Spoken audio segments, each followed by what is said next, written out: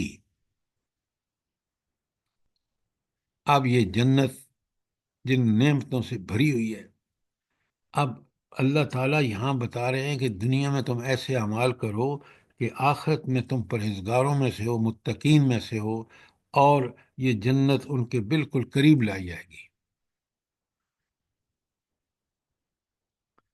وَبُرِّزَتِ الْجَحِيمُ لِلْغَاوِينَ، اور گناہ گاروں یا بہکے ہوئے لوگوں کے سامنے جہنم کھول دی جائے گی۔ یہ جنت دائمی نعمتیں، ہمیشہ کی زندگی، کوئی موت نہیں، اور جہنم ہمیشہ کا عذاب جہنم کا۔ اب پوری میرے دل میں اگر میں قرآن سے پوری طرح جنت کی نعمتوں اور اللہ کے احسانات کو سمجھوں اور جہنم کی ہولناکیوں کو سمجھوں، تو آپ یقین مانیں یہ دو آیتیں مجھے ہمیشہ اس بات کی تلقین اللہ تعالیٰ کی طرف سے موجود رہے گی، تاکید کہ میں جنتی بنوں۔ جنتی بننے کے لیے دنیا میں اللہ نے جس فطرت پہ بنایا ہے، اس کے بعد جو نبیاں انبیاء کی دعوت ہے قرآن و سنت کی، اس کو میں قبول کر کے زندگی گزاروں، یہ ہدایت پر ہوگا، یہ جنت میں جائے گا۔ اور اگر اس نے اللہ کی نعمت کا انکار کیا، دنیا میں نبی کا قرآن اور سنت سے غافل رہا، تو یہ وہ شخص ہوگا جو جہنم میں جائے گا۔ اب اللہ نے مجھے اختیار دے دیا ہے کہ میں چاہوں تو دنیا میں جنت کما لوں، اور چاہوں تو انکار کر کے اللہ کی دعوت کا، انبیاء کی دعوت کا، میں دوزخ کا مستحق بن جاؤں۔ اب اس اختیار کے استعمال کا، ٹھیک ٹھیک استعمال کا ہی انسان مکلف ہوگا آخرت میں۔ کوئی سوال، کوئی چیز کلیئر نہ ہوئی ہو، بہت اہم آیات ہیں، ہر آیت اہم ہے قرآن کی۔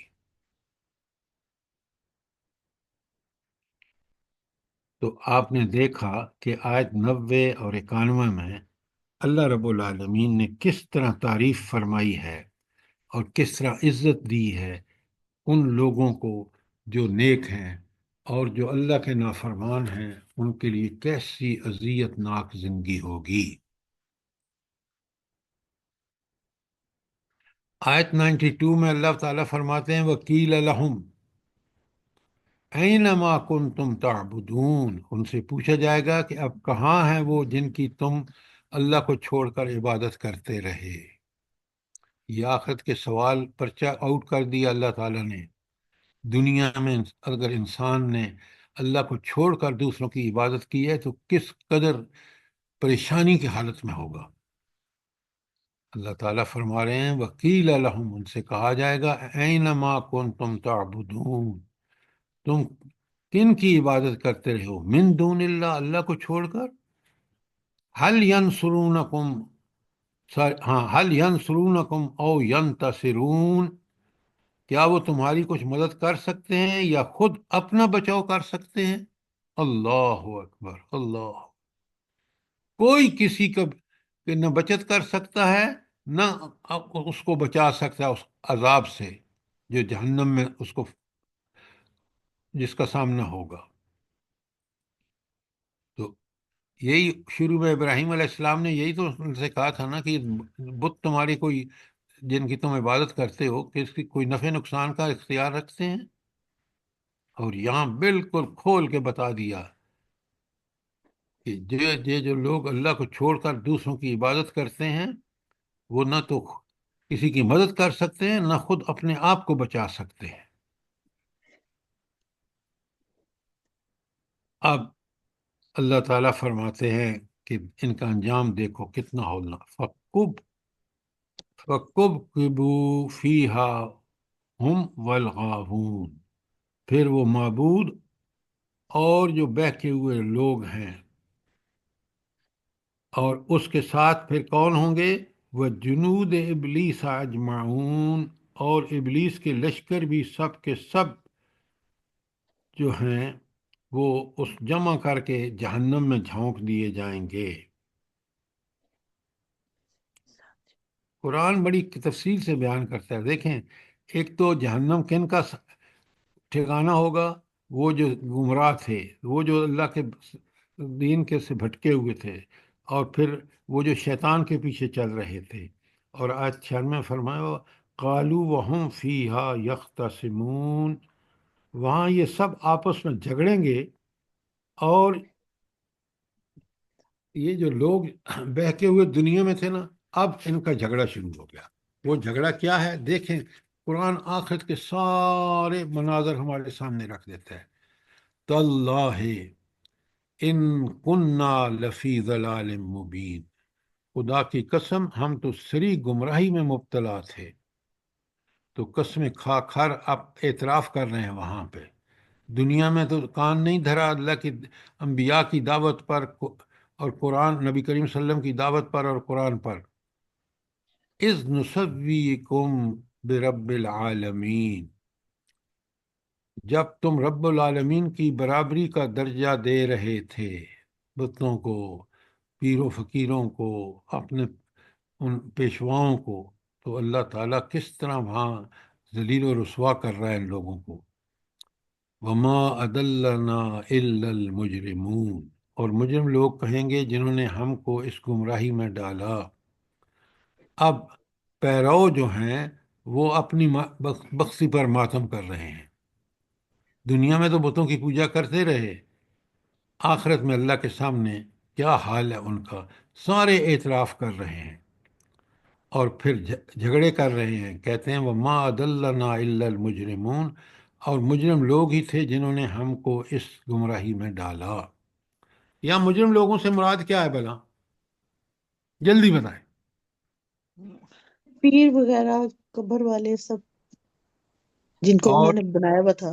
اور برے تمام لوگ ساتھی، برے کرتے ہیں۔ ساتھی، بری محفلیں، برے لوگ، جیسے آج مسلمانوں میں ایسے لوگ موجود ہیں۔ آپ کی حکومتیں کیا کر رہی ہیں؟ پرنٹ میڈیا کو دیکھ لیں، الیکٹرانک میڈیا کو دیکھ لیں، وہ پروگرام جو انسان، یہ سارے شیطانوں والے کام کر رہے ہیں۔ جب تک ہم ان چیزوں کو سمجھیں گے نہیں، یہ دیکھیں دن بھر جو سوشل میڈیا کو لوگ دیکھ رہے ہیں، قرآن کی طرف توجہ نہیں ہے، ہدایت کی طرف توجہ نہیں ہے، اپنا سیرت، اپنا کردار اس نبی کریم صلی اللہ علیہ وسلم کو نمونہ سمجھ کے نہیں کر رہے، وہ سارے کے سارے اسی کیٹیگری میں آتے ہیں۔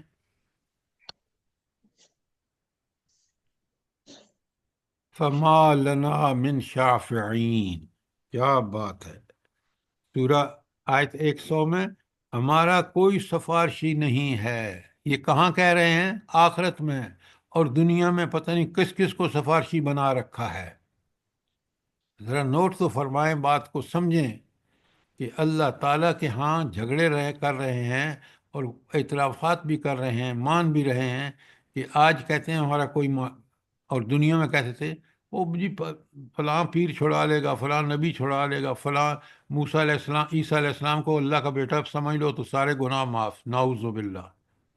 آپ پڑھیں سورہ مائدہ کے آخر میں کہ اللہ تعالیٰ کس طرح قیامت کے دن حضرت عیسیٰ علیہ السلام سے سوال کر رہے ہیں کہ کیا تو نے ان کو کہا تھا کہ یہ کرو؟